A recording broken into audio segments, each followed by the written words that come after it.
hopefully now everyone will be able to see my screen. And I'll give it just another minute, and while I do that, I will introduce myself. I'm Lori Sutherland. I'm a composer, clarinetist, teach private lessons. I have played bass a lot in the past 20 years. And in some ways I consider it more of my primary instrument than B-flat clarinet. And I enjoy teaching it. I play a lot of it, mostly in band situations, and it has become a passion of mine. So let me give it just another minute. Hopefully everyone can see that I shared my screen. I'm going to do a couple other little adjustments before we get started. And so have your instruments ready. Even if you don't have a bass with you and you're playing it on B-flat, that's fine. The principles will still apply to all of this. But until then, keep yourself muted. If you have questions, feel free to put those in the chat. And like I said, Carol will watch on the chat. And then we should have time at the end for questions. Okay, so let me check one more thing. Lori, you're recording. Yes, I did remember to record. At least it said it was recording, so here's hoping. So with that, we'll go ahead and get started.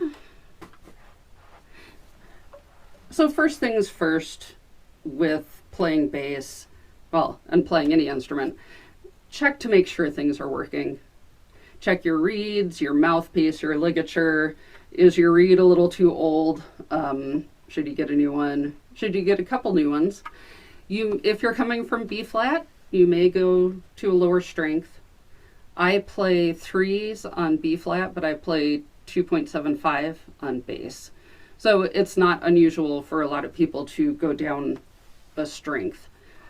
And then we have so much more metal happening on this instrument and so many more things that could go wrong, that make sure your instrument is in good working condition. And someone else might be able to help you troubleshoot if you're not sure if it's you or the instrument.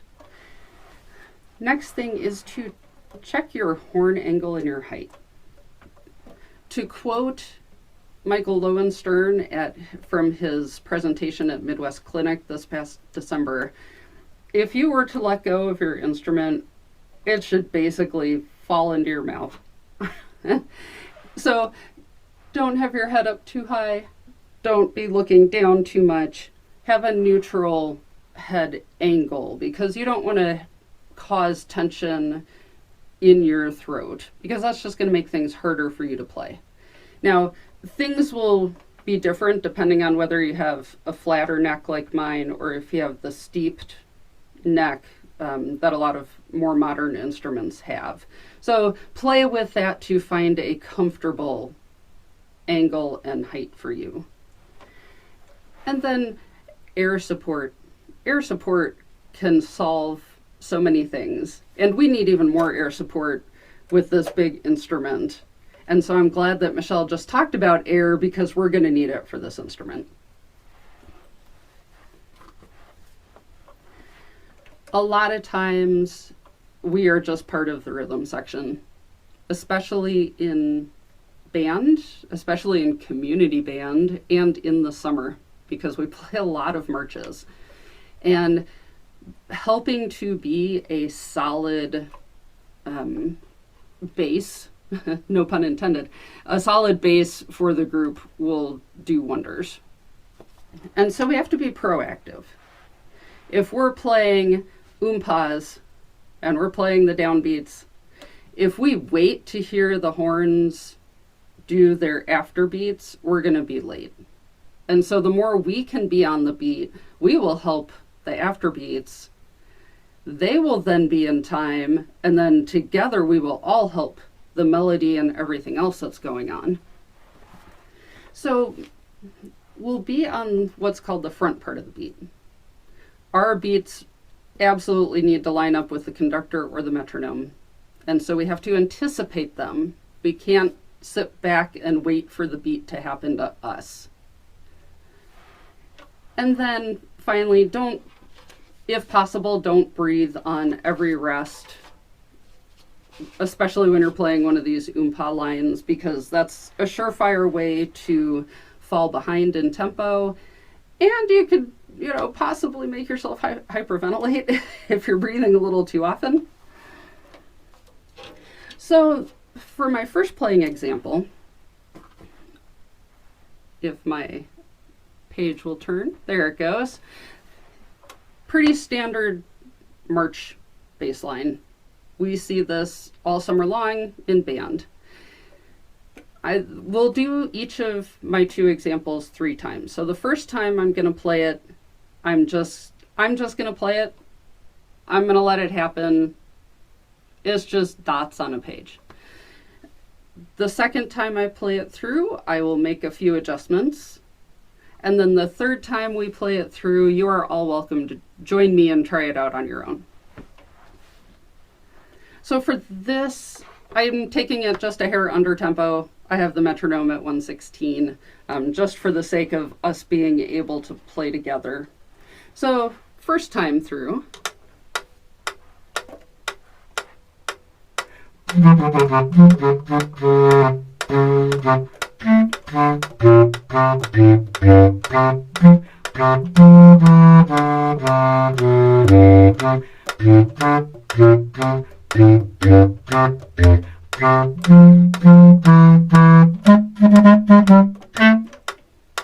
So it was kind of ho-hum. I played all the notes, I played all the rhythms, but I would argue that it wasn't all that exciting for me or for you as a listener. So this time through, I'm going to focus a lot more on anticipating that beat. I'm going to pay a little bit more attention to the articulations and the note lengths, so between the half notes versus the quarter notes, and just try to be a little bit more proactive.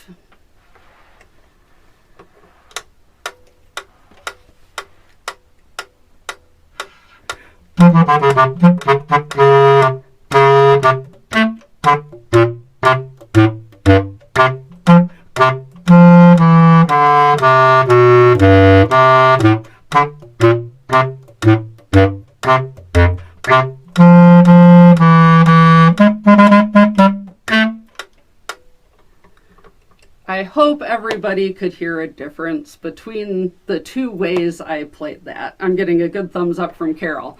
So it had to do so much with intention. And yes, I put a little more air into the instrument. I was trying more to play forte and fortissimo. But even if I hadn't put the dynamics in, the musicality was still there. So this time, feel free to grab your instrument, and hopefully everybody is muted when we play. I will start the metronome, and then I will count 1, 2, 1 with it. I will let the metronome click a beat 2 so that I can catch a breath, and then we'll come in and try the whole excerpt together.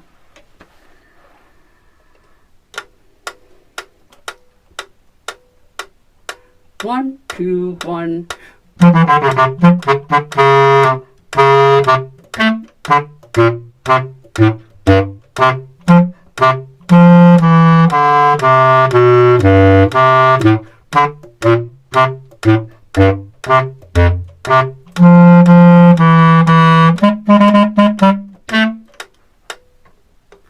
How did everyone feel? Hopefully you felt like you could make some progress with this kind of march line. And the things we talked about for this march, they're going to apply to pretty much every march you play. So keep those things in mind as you work on this. And if we have time at the end, we might come back to one of these. But for now, let's move on to musicality. And you could argue that musicality and timekeeping really go hand in hand. I mean, musicality affects a lot of everything that we do. But it was easier to kind of separate them out for this. Use our air and dynamics. We want to support what the phrase is doing. And that's different than just planning ourselves on a note, especially a whole note. And those whole notes can still be musical because we're using our air to direct how it sounds. Even if we're not changing the dynamics much, there's a difference between just kind of on a note and making it sound with intention.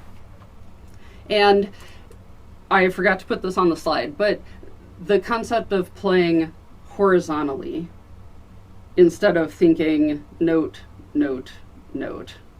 Think of your notes working together to form musical words and sentences. And so to be moving forward through a phrase. And then just knowing when to bring things out. If you're in a lyrical piece and you finally don't have a whole note, you actually have some quarter notes, there's a good chance you can bring those out. And I'm trying to think if I've ever had a director say, no, don't play those moving notes, don't play them out. I don't think I've ever heard that. So you can bring those out. And then this last bullet point really works to both things we've been talking about and to do our job. So even the boring whole notes, they still need to be played well. And I'll admit I have to remind myself of that a lot because there are times that it is really hard to want to bring musicality into some of our bass clarinet parts. But we have a job to do, and that's to, at that point, help support what else is going on in the music. And so now, we are doing great on time. The Planets is our next excerpt. I'll be playing this at 80, which seems to be about an average tempo for this lyrical section of Jupiter. And just like with what I did on the march, I'm going to play the first time. They're just going to be notes.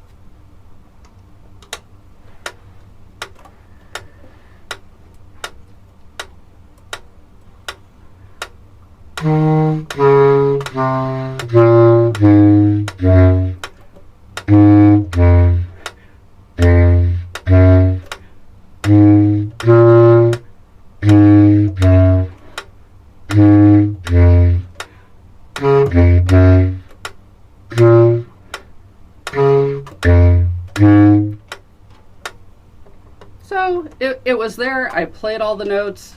I played them in rhythm. I would argue that it wasn't very pretty. So now let's make it pretty.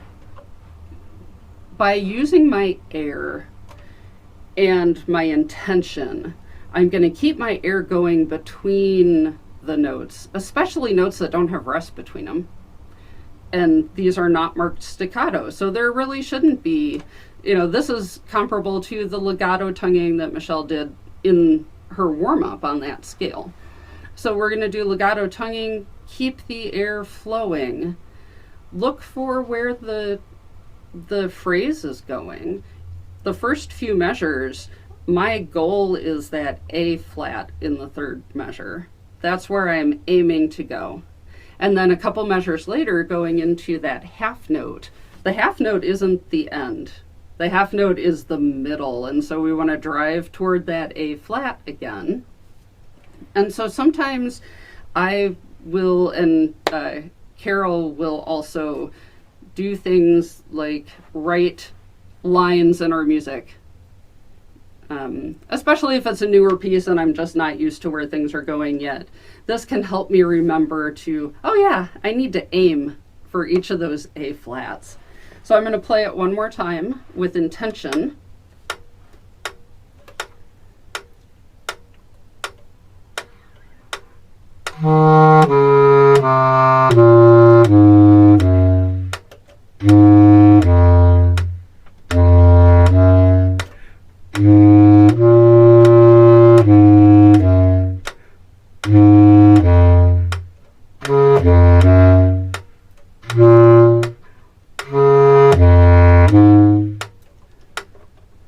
And once again, hopefully there was a good difference between those two.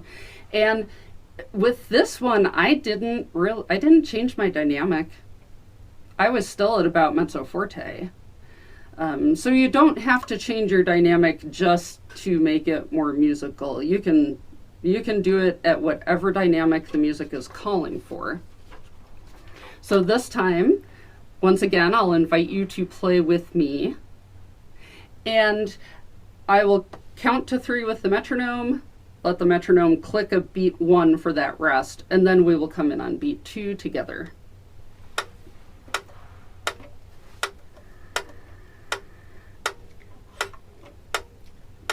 Okay. 1, 2, 3.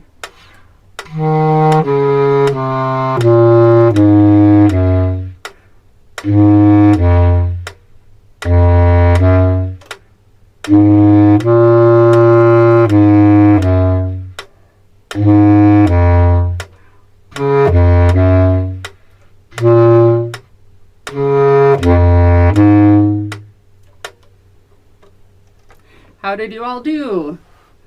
Hopefully you made some music, some nice music, and it wasn't just note, note, note. There is so much we can do with bass to support everything else and make the group as a whole be more musical just by doing our part with being more musical. So some last tidbits. Know when to simplify. Sometimes rhythms are tricky, sometimes the runs are too fast. And last year, Josh, I think it was, did a session on simplifying runs for, I think as he put it, when the director goes too fast. So feel free to check that out because I know it's on the ICA YouTube channel. And I'm sure he gave some really good tips on how to simplify things for yourself. Because sometimes we don't have to play whole notes. And then adjust your dynamics. If something like one of those Sousa marches is fortissimo, but it's fast and it's faster than you can articulate cleanly and you're just getting tired and bogged down, you can knock it back to forte. You might even be able to knock it back to mezzo forte, depending on the size of your group and how things go. But generally, when something's fortissimo, the entire band doesn't need to play individually at fortissimo, or else that's just going to be way too loud for everybody. So you can back off. And as a conductor, I would rather my group not play quite as loud if it meant that everything is clean. And then if you have the luxury of more than one person playing bass, and I've been on both sides. I've been where I've been the only bass in band. Right now in our community band, we have 3 basses, which is just amazing and wonderful, and it's nice to be able to breathe. Trade off. And part of the reason I say this is because of pieces like Carmina Burana, the last movement, where we have 88 measures of E. They're in different octaves, but it's still E. And with 3 of us, all 3 of us did not need to play all of it at pianissimo. We are not the important line. And so we traded off. I don't remember with this one if it was every 2 or 4 measures, but we just traded off between the 3 of us so that it was getting covered. And then we also did a similar thing for incantation and dance, so the top part of the screen. Again, it's piano here. The percussion is what needs to shine, and that's 20 measures of trill. And so I happen to use a tablet when I play, and so this is an actual screenshot from how I marked my music so that I could see when I needed to play. So my measures are the ones in blue, and then the other 2 lines were just me sorting out how we were going to overlap between the 3 of us. And then we each got a measure off, and we could take a break. And then for simplifying rhythms, we just did this My Country 'Tis of Thee. And as you can see in the pink boxes are 16th note triplets. And they're at the very bottom of our range. And I don't know about anybody else, but I do sometimes still struggle with keeping clean, good articulation. This was, I think, forte or fortissimo, and then, 12 measures or something of this. I knew that I was going to struggle with those 16th notes. Our tubas had the same line, and they can triple tongue, and they were doing them great. So I changed mine into a rest. So just I won't play all 4 measures, but instead of doing this,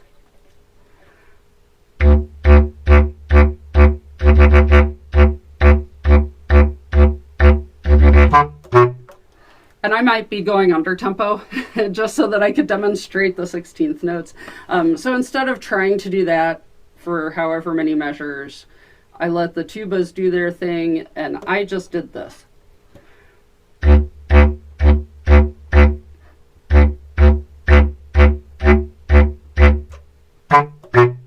Etc. And I think it worked out better for the band because I was not muddying the waters by trying to insist that I was going to play those triplets.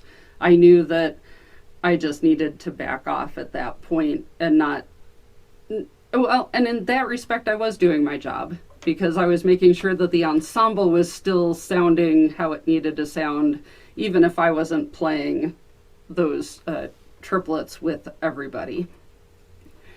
And that covers the bulk of it. And we have time, which is good because I wanted to, just in case we have questions.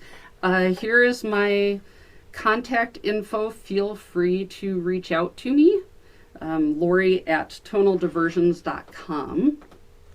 And then I'm actually going to stop sharing my screen so that I have a better chance of also seeing the chat. So let me open up the chat.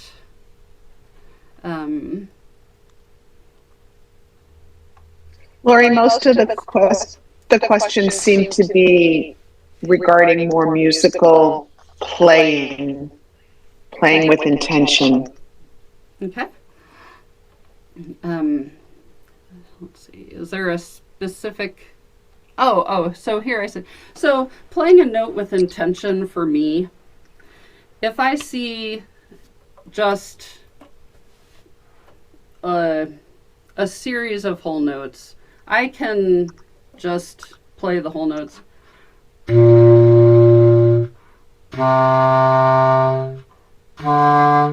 For me, playing with intention means I am directing my air into phrases. I'm making sure that I'm staying in tempo. And I am trying to more actively make the music as opposed to whatever happens to just come out of my instrument when I put fingers down. And so those same 3 notes.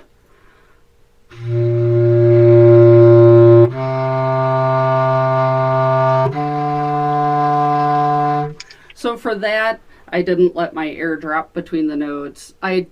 While I didn't really crescendo necessarily, I did push just a little bit more air through, and that's part of how I phrase things. So you can push a little more air through without having a huge difference in your volume, and it can make it feel like the music is actually moving forward.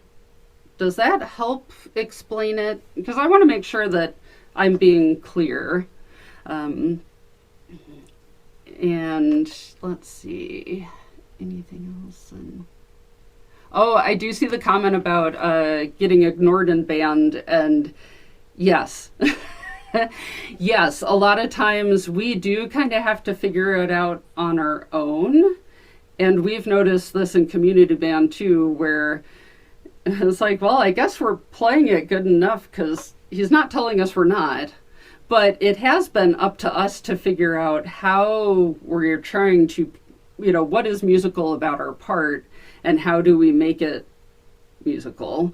And because yes, it is easy for the basses to just get ignored.